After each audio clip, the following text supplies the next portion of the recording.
Hi అండి. అందరికీ నమస్కారం. Welcome to my channel. ఈ వీడియోలో ఏపీ ప్రభుత్వ ఉద్యోగ పెన్షనర్లకు వినూత్నంగా డీఏ అండి. దీనికి సంబంధించిన పూర్తి వివరాలైతే వీడియోలో తెలుసుకుందాము. వీడియో అయితే ఎక్కడ కానీ స్కిప్ చేయకుండా ఎండ్ వరకు చూసేటప్పుడే ఇన్ఫర్మేషన్ పూర్తిగా అర్థమవుతుంది. అలాగే వీడియో చూస్తున్న ప్రతి ఒక్కరు వీడియోకైతే లైక్ చేయండి ఫ్రెండ్స్. ఈ వీడియోని తోటి ఉద్యోగ పెన్షనర్ మిత్రులతో అయితే షేర్ చేయండి. ఇక ఆలస్యం చేయకుండా వివరాల్లోకి అయితే వెళ్ళిపోదాము. ఫ్రెండ్స్, ఇక విషయానికి వచ్చినట్లయితే ప్రభుత్వ ఉద్యోగ పెన్షనర్ల డీఏలకు సంబంధించి మనకు బకాయిలు చూసుకున్నట్లయితే 2018 నుంచి పెండింగ్‌లోనే ఉన్నాయి. అంటే దాదాపుగా 7 ఏళ్ల కాలం బకాయిలైతే పెండింగ్‌లో ఉన్నాయి. అలాగే ప్రకటించవలసిన డీఏలు చూసుకున్నట్లయితే 2 ఏళ్లుగా పెండింగ్‌లో ఉన్నాయి. అంటే 4 డీఏలు ప్రకటించవలసి ఉంది. సో, మనకు 6 నెలలకు ఒక డీఏ ప్రకటించాలి కాబట్టి 4 డీఏలకు గాను 2 సంవత్సరాల సమయం అనుకోవచ్చు.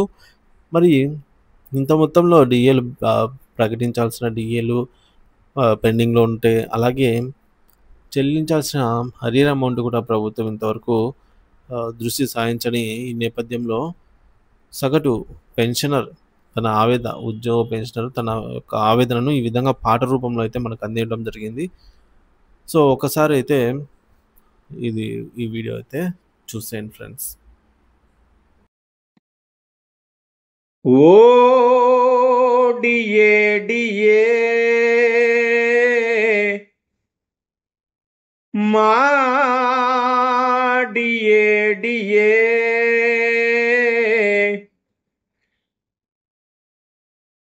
ఒక్కసారి రావా వచ్చి కలిసిపోవా ఒకటా రెండా రెండా మూడా మూడా నాలుగయ్యే నేడు ఓ డిఏ డిఏ మా డిఏ డిఏ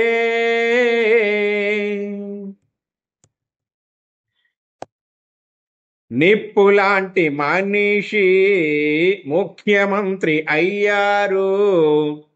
వేతన జీవుల వేత్తలు ఎందుకో విడిచారు. బోలెడన్ని మాటల ఆశలెన్నో చూపారు. కాలమెంత గడచినా ఒక్కడియే ఇవ్వరు. ఉద్యోగుల బకాయిలు ఎప్పుడిస్తారు? అయ్యారు పిఆర్సి ఇస్తారు ఎవ్వరు? ఆడిన మాట తప్పుట పాడిగాదు పాలకులకు. రాజనీతి విడుచుట తగదు నాయకులకు. గతకాలము వాడిలా కావద్దు మీరు. ఓ డిఏ డిఏ మా డిఏ డిఏ ఒక్కసారి రావా వచ్చి కలిసిపోవా. ఒకటా రెండా రెండా మూడా మూడా నాలుగయ్యే నేడు ఓ డిఏ డిఏ మా డిఏ డిఏ